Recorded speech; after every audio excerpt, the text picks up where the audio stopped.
What are the tapering differences for 5 degrees Kelvin versus marathon running? Imagine standing at the start line, feeling fresh and ready, knowing your tapering plan has prepared you perfectly. Tapering is all about reducing training so your body can recover and perform at its best on race day. But how you taper depends a lot on whether you're running a 5-kilometer race or a marathon. For a marathon, which takes about 2 to 3 hours for most runners, the tapering period usually starts around 2 to 3 weeks before the race.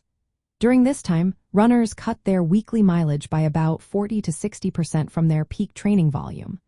The goal is to give muscles time to recover, rebuild glycogen stores, and get rid of accumulated fatigue.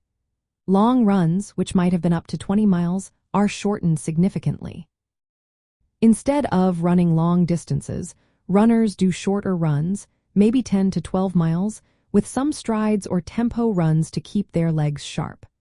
The idea is to balance rest with maintaining endurance and strength.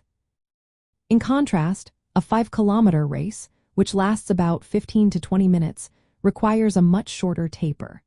Usually, runners taper for about 7 to 10 days before race day. During this period, they reduce their weekly mileage by around 25 to 30%. Since 5-kilometer races relying heavily on speed and anaerobic capacity, the focus during tapering is on keeping the legs fresh and fast. Runners avoid long runs altogether, since they are not necessary for such a short race. Instead, they do shorter runs with some strides or quick pickups to maintain neuromuscular sharpness. The emphasis is on reducing fatigue but still feeling fast and ready to race. The main difference is the length of the taper. Marathon runners need a longer period to recover from high mileage and to restore energy stores. Their taper involves more significant reductions in mileage and longer recovery time.